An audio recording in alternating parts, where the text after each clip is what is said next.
아모스의 말씀은 본문 가운데 보면 어찌 보면 좀 우울감이 오는 말씀입니다. 이 말씀은 진짜 많이 인용되는 말씀입니다. 본문 가운데 아주 대표적인 말씀이 바로 11절이죠. 같이 한번 읽어볼게요. 8장 11절 읽습니다. 시작. 주 여호와의 말씀이니라. 내가 날이 이를지어다. 내가 기근을 땅에 보내리니 양식이 없어 주림이 아니며 물이 없어 가람이 아니요 여호와의 말씀을 듣지 못한 기갈이라. 아모스의 직업이 뭐였죠? 한마디로 말하면 농사꾼이었습니다. 농사를 짓는 사람인데 자기가 살아왔던 삶의 범주 속에서 일어났던 현상과 그 일들을 중심으로 하나님께서 계시의 말씀을 주실 때 다 형편과 처지에 맞게 또 성격에 맞게 주실 때가 굉장히 많습니다. 농사꾼을 하나님이 부르신 만큼 시대가 참 암울했다는 것을 의미합니다. 이 당시 배경은 북이스라엘입니다. 여로보암 2세가 통치를 했던 바로 그때. 그런데 좀 아이러니하게도 사람들은 타락하고 세상으로 우상숭배로 빠져나갔는데 경제적으로는 엄청난 부를 누렸던 바로 그 시절입니다. 여러분, 우리가 좀 착각할 수 있는 게 그런 대목이에요. 다 잘 되는 거예요. 농사도 풍년이에요. 우리나라도 올해 계속 지금 풍년이에요. 아멘. 쌀이 너무 많아가지고 남아서 어찌할 수 없을 만큼. 물론 이제 쌀밥을 잘 안 먹는데요. 빵 먹지, 야채 샐러드 먹지, 또 외국에서 수입한 여러 가지 그런 것들, 또 육류. 그래서 쌀 소비가 줄어서도 그렇지만 사실상 실제로 풍년이에요. 농사를 지으면 병충해가 와가지고 그래도 몇 년 차에 한 번씩은 쌀 소득이 없어서 농부들이 막 눈물을 흘리면서 큰일 났다고 흉년 들어가죠. 이런 상황도 있을 수 있는데 우리나라는요 지금 어떻게 보면 수십 년째 계속 풍년이에요. 과일이요 먹고 남아가지고 그러니까 산에도 들에도 어디를 가든지 먹을 것이 그냥 지천으로 널려있는 나라가 우리 대한민국입니다. 그런데 이 아모스가 사역했던 이 시절에 여로보암 2세 참 우상숭배로 하나님의 뜻을 거스린 왕으로 북이스라엘 왕들은요 다 타락한 왕들입니다. 왕뿐만 아니라 백성들도 타락한 백성들 대부분 다 타락하고 하나님의 뜻을 거스리고 떠났죠. 그럼에도 불구하고 북쪽에서 나온 유명한 선지자들 가운데 한 선지자를 들라면 누구죠? 엘리야. 또 그의 제자 엘리사. 다 북쪽 출신이에요. 그래서 우리가 아이러니라는 표현을 하는 겁니다. 아니 그렇게 우상숭배하고 하나님 떠나는데 그런데 왜 하나님이 풍년을 주시냐고. 하나님이 경제적으로 왕성하게 해주시는 이유가 도대체 뭐냐고. 도시가 막 발달이 되고 사람들이 물질의 풍요 속에서 경제적인 풍요 속에서 살아가는데 이걸 도대체 어떻게 해석해야 되냐고. 여러분 그런 때가 제일 위험한 때입니다. 우리가 신앙생활할 때요 환난과 핍박이 왔던 시절이 굉장히 많잖아요. 가까이는 일제강점기가 있고 6.25 동란이 있고 그 밖에도 우리나라 말고 주변의 나라들에서 핍박받는 크리스찬들이 굉장히 많습니다.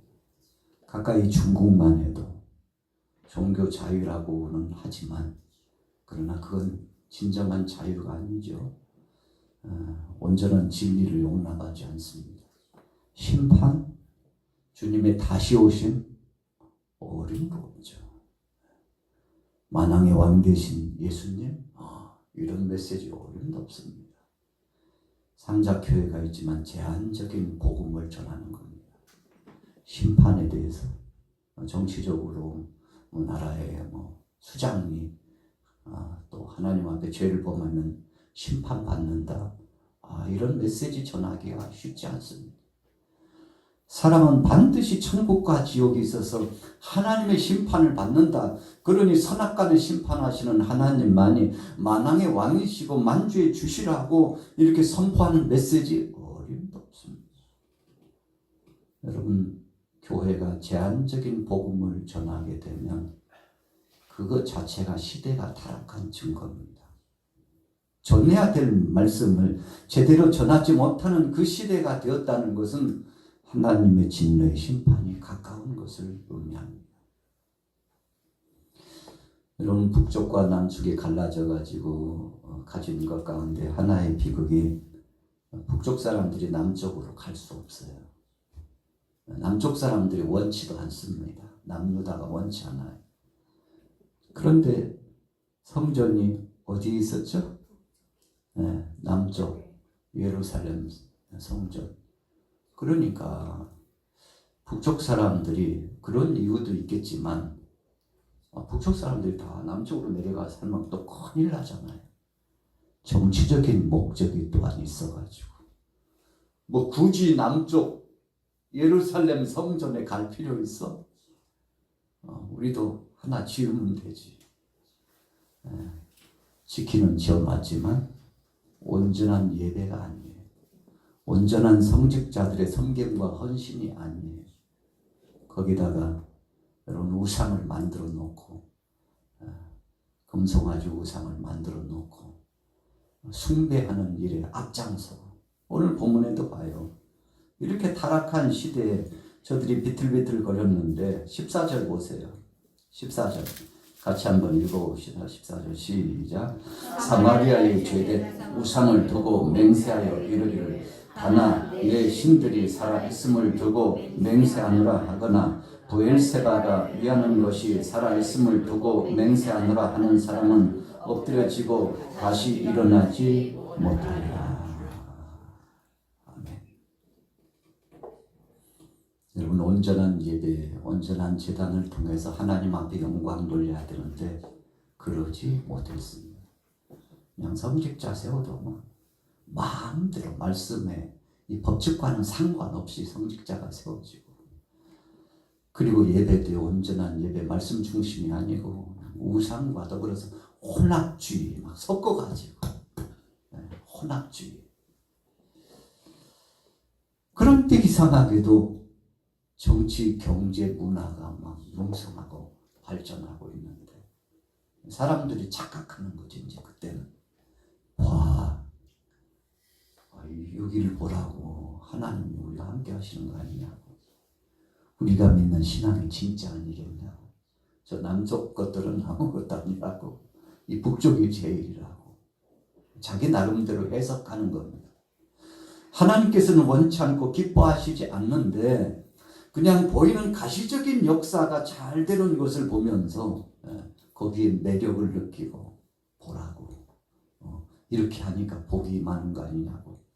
여러분, 그래서 거짓 선지자들이 판을 치고 여러 지역에서 우상 숭배 제단이 형성되고, 여러분, 그때 아모스 선지자가 하나님의 성령의 감동함을 받고 말씀을 전하는 겁니다.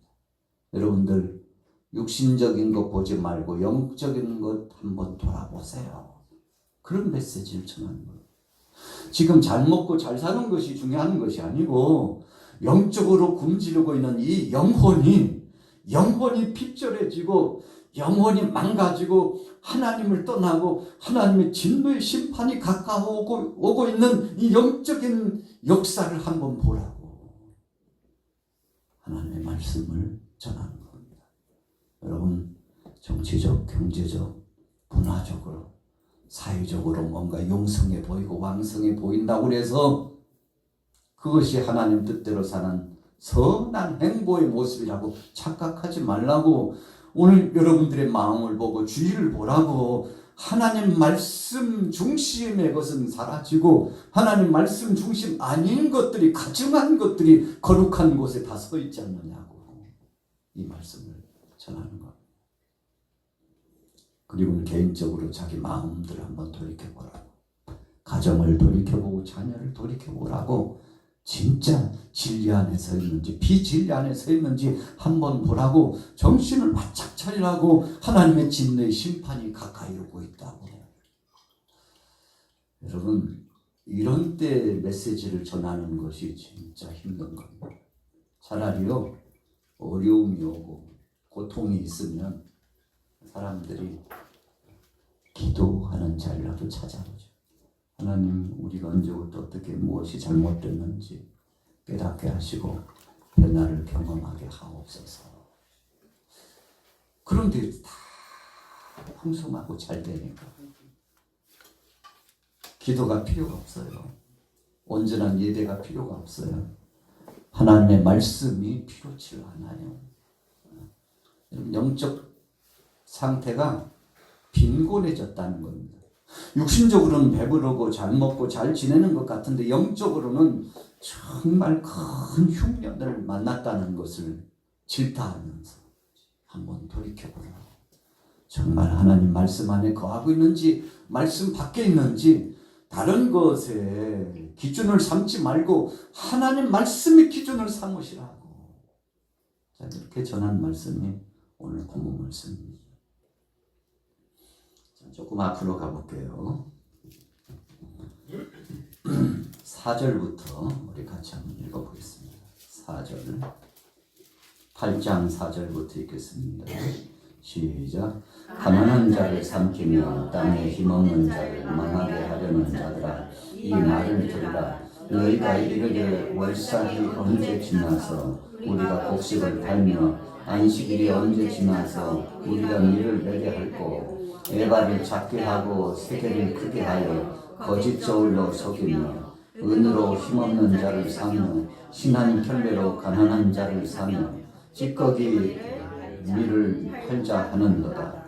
여호와께서 야곱의 영광을 두고 맹세하시되 내가 그들의 모든 행위를 절대로 잊지 아니하리라 하셨나니 이로 말미암아 땅이 떨지 않겠으며 그 가운데 모든 주민이 애통하지 않겠느냐. 온 땅이 강에 넘침같이 솟아오르며 애굽 강이 뛰놀다가 나자하지라. 자, 풍요 속의 빈곤이라고요.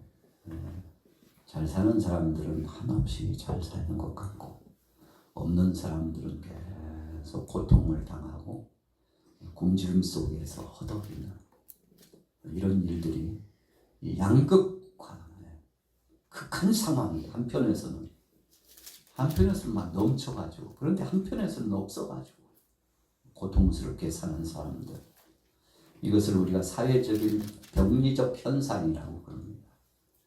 균형이 잡혀야 되는데 균형 잡히지 않는 세상이 된 겁니다. 언제요? 사람들이 타락하기 시작하면 타락할수록 그렇게 됩니다.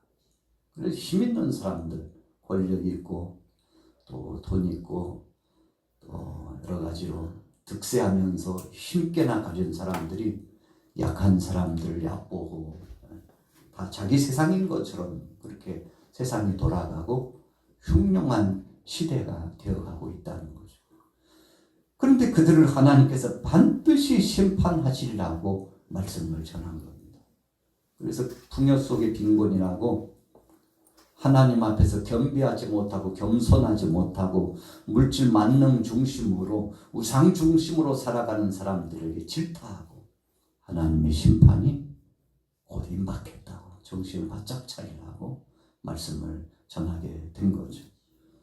여러분, 그래서 공의가 사라졌어요. 정의가 사라졌어요.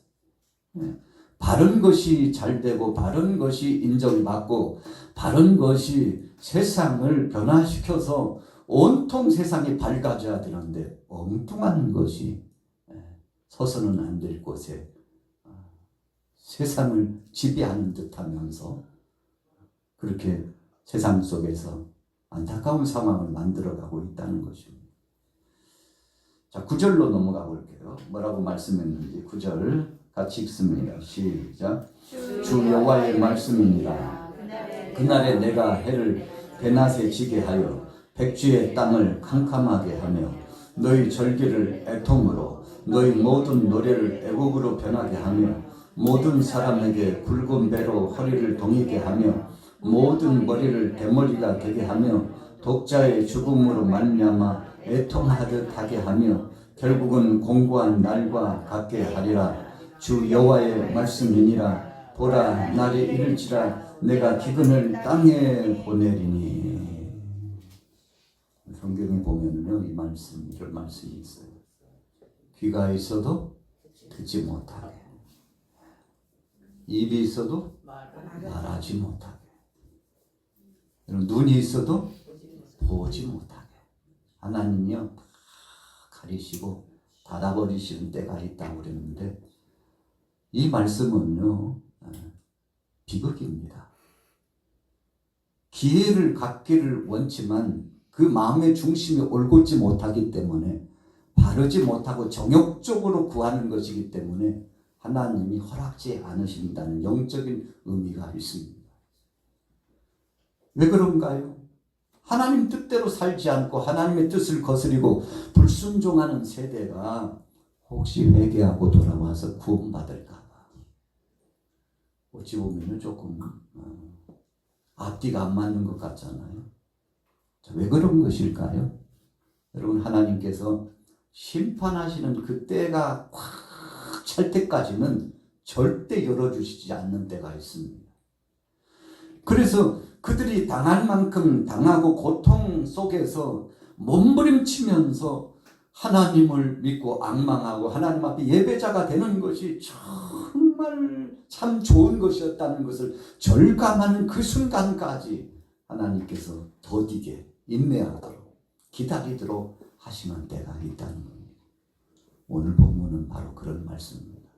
이제 하나님께서 하나둘씩 다 닫아버리고 하나님께서 다 덮어버리고 다 꺾어버리고 다 내리시겠다는 겁니다. 그러니까 지금 풍요롭다고 해서 그 풍요를 자랑하지 말고 지금 안전한 것 같다고 해서 그 안전한 것이 아님을 알고서 빨리 정신을 차리고 돌아오라는 것입니다. 때가 되면 하나님께서 그 모든 것을 하고 다 부르시겠다는 영적인 채찍의 말씀이 바로 이 말씀으로 주어지는 겁니다.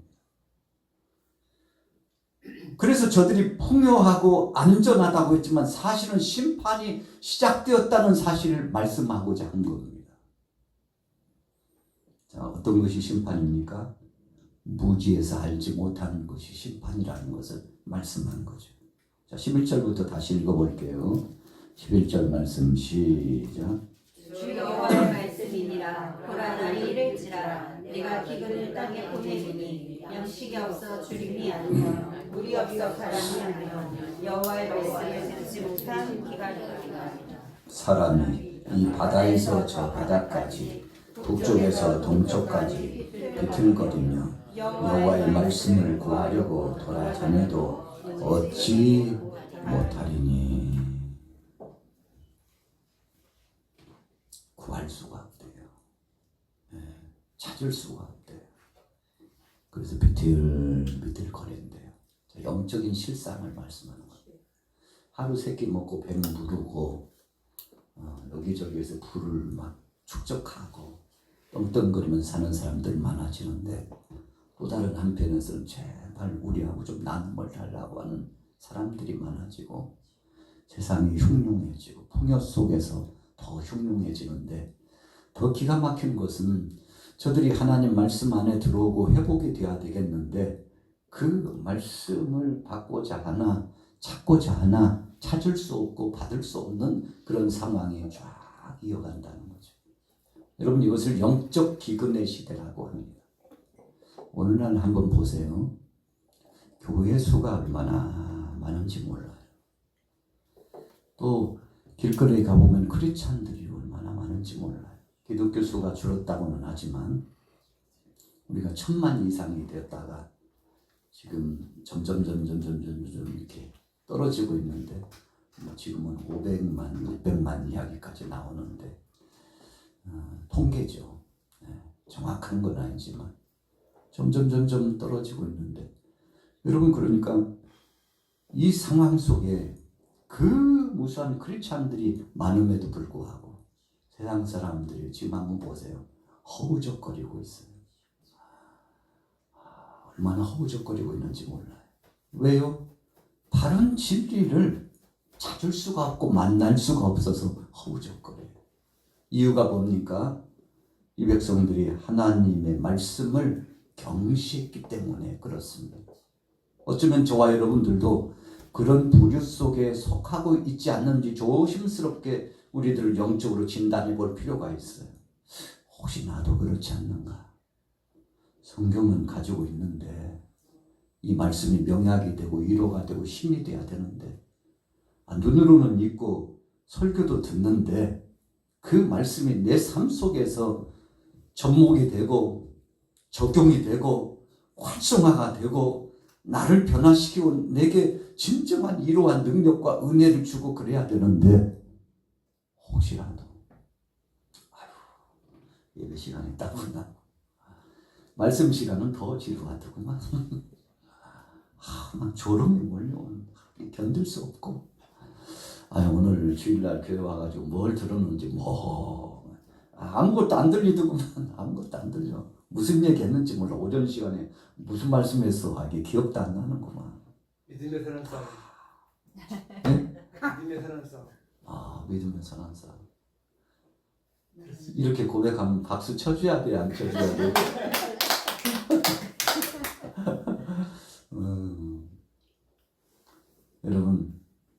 여러분들은 아닐 수 있어요. 저나 여러분들이나 아닐 수 있어요. 그러나 한편으로 보면 우리도 해당될 수 있어요. 우리가 복음을 이렇게 접할 때요, 하나님 말씀을 접할 때 나는 아니라고 그러면 조금 곤란할 수 있습니다. 나도 해당될 수 있어. 조심스럽게 자기를 성찰해보고 진단해 봐야 합니다. 여러분, 그러면 오늘 본문 말씀과 같은 기근이 찾아오지 않아요. 나도 그럴 수 있어 하면 이 말씀이 이 속에 싹 스며들어요. 스며들어요. 여러분, 이 산소 공기가 부족한 곳에 있다가 공기가 맑고 산소가 풍족한 곳에 오면 머리부터 시원해지는 걸 느낍니까? 공기가 맑은 곳에요. 이 도심 속에서 있다가 저 산에 조금 더 깊은 산에 신내물이 졸졸졸 흐르고 꽃도 피고 잎도 막 무성하고 이 녹음이 짙은 그곳에 가서 딱 앉아 있으면 편백나무도 있고 머리가 그냥 맑아지는 걸 느끼죠. 도심지에서는 왜 머리가 찌근찌근 아프죠? 공기가 안 좋아서 그래요. 여러분, 우리 뇌는 뭐에 민감하냐면 맑은 산소에 민감해요. 그래서요, 진짜 공기 좋은 데 가면 폐까지 막 세척이 되는 것 같다고. 이렇게 시원하고 좋은지. 여러분, 정화된 느낌을 받는다고 그러잖아요. 왜 그런가요? 열려 있어서 그래요. 여기 코, 어떤 사람 콧구멍이라고 그러는데 코도 열려 있고 입도 열려 있고 다 열려 있어서요. 이게 닫혀 있으면 안 들어가요. 열려 있으면 들어갑니다. 오늘 하나님께서 아모스서의 말씀을 통해서 주시는 것은 닫혀 있기 때문에 이게 안 들어온다는 거예요. 그래서 그것이 기근이라는 겁니다. 말씀이 귀로 들려오기는 하고 성경도 있고 매스미디어를 열면 막 하나님의 말씀이 아유, 설교 잘한다. 아유 조금 나은데 아유 저것도 설교라고 하고 있어 진짜. 아유 내 귀가 어떻게 됐나 봐. 안 믿으니까 그렇지. 여러분 믿음으로 은혜로 말씀을 받아야 되는데 이제 판단력이 생겨가지고 유튜브 열면 야 조금 설교할 줄 안다. 아이고 좀 더 세게 좀 말씀 좀 전해보지. 다른 채널 없을까? 여러분 왜 그렇게 된 겁니까? 그냥 소자가 성경만 여기서 나와서 읽어줘도 은혜가 돼야 되는데 우리 귀가 이상해졌어요. 우리의 마음이 이상해졌어요. 더 자극적이고 진한 거 아니면은 이게 안 움직이는 것 같아요. 왜요? 이미 기근이 찾아왔다는 증거입니다. 여러분 이미 기근이 찾아왔다는 증거예요. 오늘 아모스는 그 말씀을 전하는 거예요. 풍요 속에 빈곤한 이 백성들. 하나님이 역사하시고 섭리하신다는 것을 머리로는 알지만 마음으로 그 은혜 말씀을 받지 않는 이 백성들은 이미 기근을 통해서 심판이 이루어지고 있다는 사실을 전하고 있는 거죠. 자, 다시 한번 읽어볼까요? 그런 느낌으로. 자, 11절부터 다시 읽어볼게요. 시작. 주 여호와의 말씀이니라. 보라 날이 이를지라. 내가 기근을 땅에 보내니 양식이 없어 주림이 아니며 물이 없어 가람이 아니요 여호와의 말씀을 듣지 못한 기갈이라. 사람이 이 바다에서 저 바다까지 북쪽에서 동쪽까지 비틀거리며 여호와의 말씀을 구하려고 돌아다녀도 얻지 못하리니 그날에 아름다운 처녀와 젊은 남자가 다 갈아여 쓰러지리라. 말씀이 진짜 없어서인가요? 아니라는 겁니다. 그런데 왜 그 말씀을 찾지 못하고 혼곤하여 막 쓰러지고 여기저기서 쓰러지고 이유가 뭡니까? 믿음으로 그 하나님의 말씀을 아멘으로 받는 자가 없다는 것을 영적으로 말씀하는 겁니다. 그러니까 앞에 진수성찬을 차려놓았는데 아이고 배고파, 아이고 배고파. 여러분 그 상황을 보는 현명한 사람은 뭐라고 그럽니까? 아니 음식 놔두고 왜 배고프다고 그래? 미친 거 아니야 저 사람? 아니 저렇게 진수성찬 있는데 왜 어지럽고 배고파서 죽겠다고 그래? 도대체 이해 불가네? 그런 현상입니다. 하나님의 말씀이 주어졌지만 경시하고 선지자가 하나님의 말씀을 전해주지만 그 말씀을 아멘으로 받지 않기 때문에 온통 우상 숭배에 찌들리고 육신의 정욕, 안목의 정욕, 이 세상 자랑에 마음을 두고 다 빼앗겼기 때문에 여러분 하나님 말씀이 들어갈 자리가 없으므로 영적인 곤비판 상황에 왔다는 것을 의미합니다. 요즘 중국을 통해서 동남아를 통해서 우리나라에 들어와서는 안 될 것이 막 수년 전부터 막 본물 터지듯이 들어오고 있대요. 그게 뭐죠? 마약. 그래서 얼마 가지 않으면 우리 대한민국에도 저 미국의 거리처럼. 그런데 사실요 그런 사람들이 요즘 보면 경찰이 신고해가지고 경찰이 출동해서 갑자기 막 사이렌을 울리면서 구급차가 오고 어떤 노인이 쓰러졌나? 긴급한 상황인가 하는데 길거리에 쓰러져 있는 젊은이, 길거리에 쓰러지는 중년을 부축하고 가요. 근데 눈이 벌개져가지고 눈동자가 완전히 이상해져 흐느적거리면서 뭐에 중독됐어요? 마약에 중독된 사람들이 지금 굉장히 처음에는 그냥 음료수인 줄 알고 모임에 갔는데 마셔. 근데 먹고 나서는 정신을 잃어버렸네. 다음 모임 때 갔는데 은근히 그때 먹었던 마셨던 그거 없나? 2번, 3번 하고 나서 나중에는 중독이 돼요. 또 원하는 거야? 내가 줄 테니까 공짜는 아니야. 공짜는 아니야. 조금 투자를 해야지. 그래가지고요. 한 번 중독이 되면 그거 없으면 못 산대요. 여러분 이런 시대가 되어가고 있어요. 여러분 그래서 조심해야 됩니다. 술에 살짝 타가지고 음료수에 타가지고 초콜릿 같은 과자에 타가지고 한때 초등학생들에게 엄청난 이야기들이 있었잖아요. 길 가가지고 먹어 던져줬는데 그것이 마약성 중독성 과자가지고 여러분 아주 심각합니다. 오늘 본문 말씀 12절 말씀을 보면 왜 그 생각이 자꾸 나는지 몰라요. 여러분 세상 것에 나도 모르게 취하고 중독되면 거기서 헤어나올 수가 없어요. 여러분 그렇게 하지 않으면 이게 채워지질 않으니까 이 욕구가 채워지지 않으니까 또 그것을 채우기 위해서 막 찾아가는데 여러분 이 북이스라엘 여로보암 2세 때 사회적인 현상이 그랬다 이겁니다.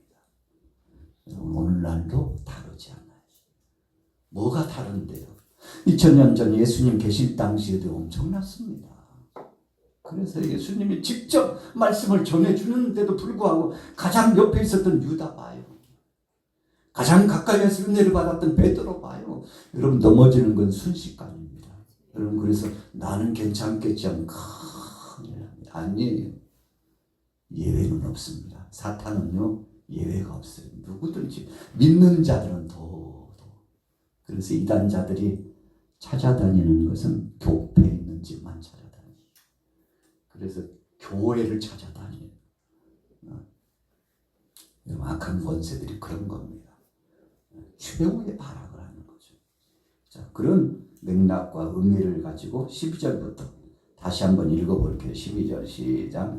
사람이 이 바다에서 저 바다까지 북쪽에서 동쪽까지 비틀거리며 여호와의 말씀을 구하려고 돌아다녀도 얻지 못하리니 그날의 아름다운 처녀와 젊은 남자가 다 갈아여 쓰러지리라. 여러분 사탄의 전략 가운데 지난번에도 이야기했는데요. 상대를 넘어뜨리는 전략 가운데 하나가 미루는 것, 방관하게 내버려 두는 것, 이런 전략이잖아요. 여러분 이것이 참 무서운 겁니다. 그냥 자유로운데 그 자유로움 속에서 가만히 들어오는 것들 조심해야 됩니다. 오늘 여러분들이 신앙생활하면서 혹시라도 가만히 들어와가지고 오른쪽 주머니에 채워지고 왼쪽 주머니에 채워지고 안쪽 자켓 포켓 속에도 채우고 이렇게 가만히 들어와서 채워지는 것들이 우리를 중독시키고 결국은 넘어뜨리는 겁니다. 오늘날 우리 한국 교회도 마찬가지예요. 무엇에 중독되었는지를 봐야 되고 우리 가정도 마찬가지예요. 그런데 이미 아모스 선지자 시대에 이 말씀을 통해서 우리에게 경종을 주셨어요. 도둑이 올 때 조용히 담을 넘을 때 신호 안 보내고 넘어오잖아요. 영적 간첩들을 조심해야 되는데 오늘 하나님 앞에 집중하고 말씀 안에 바로 서서 이 시대를 분별하고 영적으로 깨어있는 여러분 그래서 우리 양화교회 교우들만큼이라도 우리 한국교회만이라도 정신을 바짝 차리고 그래서 이 시대에 하나님 말씀 중심인지 아닌지 우리가 변별력을 가지려면 이 말씀에 충만해야 됩니다. 그래서 영적으로 민감해야 돼요. 여러분도 다 기도하신 분들이잖아요. 기도한 분들은 민감해요. 그러나 기도도 하지 않고 말씀도 충만하지 않으면 그냥 그 기준이 없어가지고 흔들릴 수 있는데 그래서 여러분들에게 부여하신 기도 분량, 말씀의 분량을 충만히 가지셔서 이 시대를 재조명하고 승리하여 역시 우리 양화교회 성도들은 제일이다. 말씀 충만, 은혜 충만, 은사 충만하여 이 시대를 이끌어가는 믿음의 일꾼들이 되시기를 예수님의 이름으로 축원합니다.